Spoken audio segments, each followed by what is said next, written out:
Everyone. तो आइए आज से क्लास स्टार्ट करते हैं।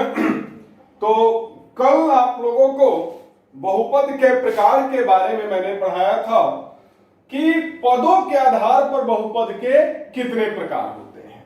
आज हम लोग शुरू करेंगे घात के आधार पर बहुपद के प्रकार। तो आइए शुरू करते हैं। घात के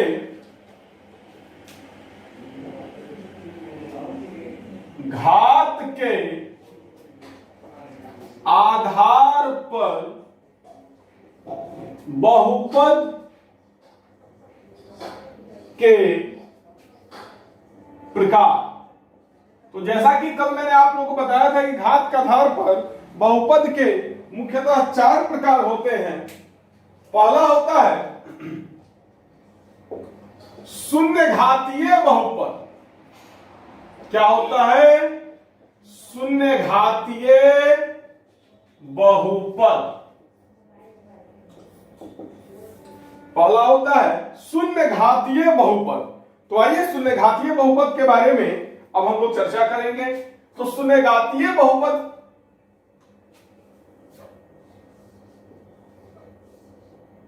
शून्य जोड़ घातीय। घातीय का मतलब घात और शून्य का मतलब 0। मतलब वैसा बहुपद जिसमें बहुपद का घात शून्य हो। वैसा बहुपद जिसमें बहुपद का घात शून्य हो, शून्य घातीय बहुपद कहलाता है। कल मैंने आप लोगों को बहुपद का घात के बारे में बताया था। बहुपद का घात क्या होता है? तो किसी बहुपद में चर के उच्चतम घात को ही बहुपद का घात कहते हैं। कल मैंने आप लोगों को बताया था। तो अब हम लोग घात के आधार पर बहुपद के प्रकार पढ़ रहे हैं।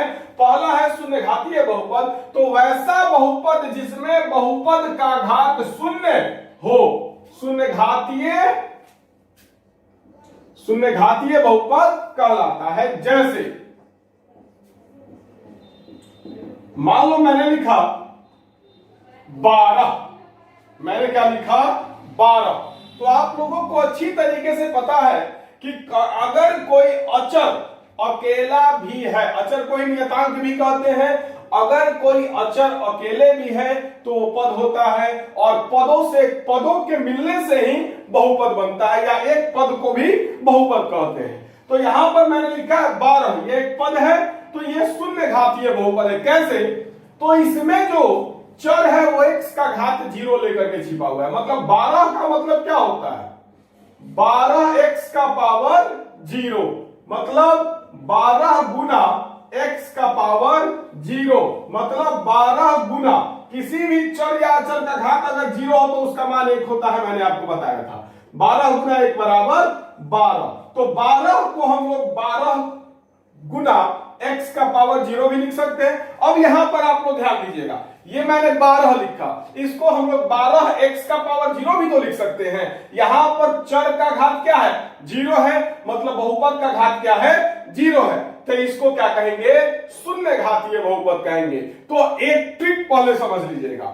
यदि कोई चर यदि कोई अचर बिना चर के साथ लिखा हुआ दिखे तो वो शून्य घातीय बहुपद कहलाता है। माइंड में सेट कर लीजिए, यदि कोई अचर बिना चर के साथ लिखा हुआ आपको मिले तो वो क्या कहलाएगा? शून्य घातीय बहुपद। अब मैं आपको लिख दे रहा हूं, मान लो 7।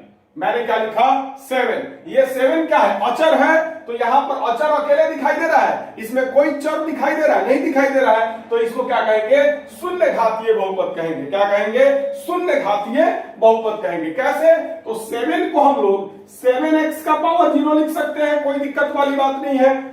7x का पावर 0 का मतलब 7 गुना x का पावर 0 और 7 गुना किसी भी चर या अचर का घात अगर 0 तो उसका मान 1 होता है। 7 गुना 1 7, तो 7 बराबर 7 हम लोगों को आ गया। तो 7 को हम लोग 7x का पावर 0 भी लिख सकते हैं। यहां पर चर का घात क्या है? 0 है। तो मैंने परिभाषा में बताया है वैसा बहुपद जिसमें बहुपद का घात शून्य हो, शून्य घातीय बहुपद कहलाता है। तो 7 भी क्या है? शून्य घातीय बहुपद है। अगर मैं आपको लिख दूं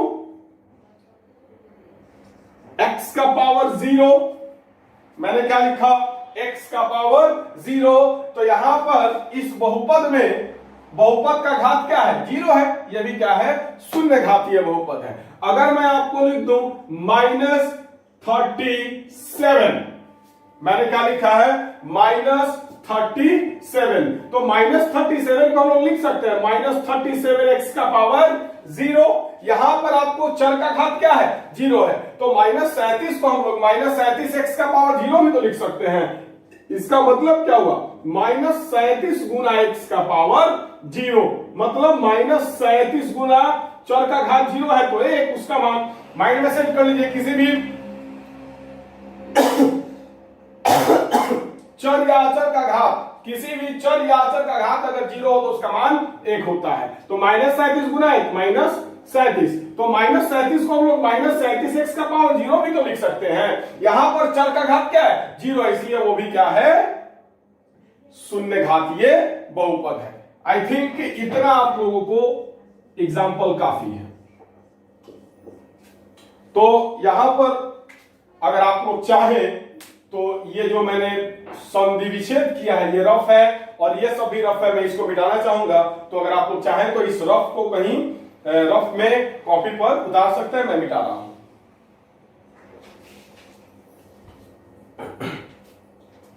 अब आइए थोड़ा सा हम आप लोगों को बैक लेकर के चलेंगे और कुछ बातें हैं जो कि मैं आपको समझाऊंगा। तो आइए अब एक बात माइंड में डाल लो, घात के आधार पर बहुपद के 4 प्रकार होते हैं मुख्यतः, और चारों प्रकार का अपना मानक रूप होता है। अब यहां पर सवाल आया कि मानक रूप क्या होता है? मानक रूप, जिसको कि अंग्रेजी में स्टैंडर्ड फॉर्म भी कहा जाता है। अंग्रेजी में क्या कहा जाता है? Standard form. तो मानक रूप क्या होता है? तो बात को समझिएगा। आप लोगों ने टेंस जरूर पढ़ा होगा, अंग्रेजी ग्रामर में टेंस आप लोगों ने जरूर पढ़ा होगा, और जिस बच्चे ने नहीं पढ़ाया है वो वीडियो मतलब विवेकानंद सर टेंस को पूरा पढ़ाए हैं ऑनलाइन क्लास में, तो वीडियो के जरिए देख भी सकता है। तो टेंस में बहुत सारे प्रकार होते हैं और हर एक टेंस का अपना एक स्ट्रक्चर होता है, अपना एक बनावट होता है। जैसे कि प्रेजेंट इंडेफिनिट टेंस, जिसको कि सिंपल प्रेजेंट टेंस भी कहते हैं। क्या होता है? सिंपल प्रेजेंट टेंस या प्रेजेंट इंडेफिनिट। तो एक एग्जांपल मैं आपको बता रहा हूं। सिंपल प्रेजेंट टेंस या उसी को प्रेजेंट इंडेफिनिट टेंस कहा जाता है। उसका स्ट्रक्चर क्या होता है? Subject plus V1 V5 plus object. Rule तो आप लोग जानते हैं कि सिंगुलर नंबर थर्ड पर्सन के साथ V5 लगता है, बाकी सबके साथ V1 लगता है।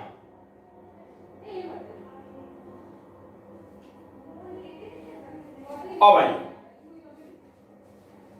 तो ये आपको सिंपल प्रेजेंट टेंस का स्ट्रक्चर है। अब मैं इस पर एग्जांपल लिख रहा हूं क्या? तो Ram it's a mango, Ram it's a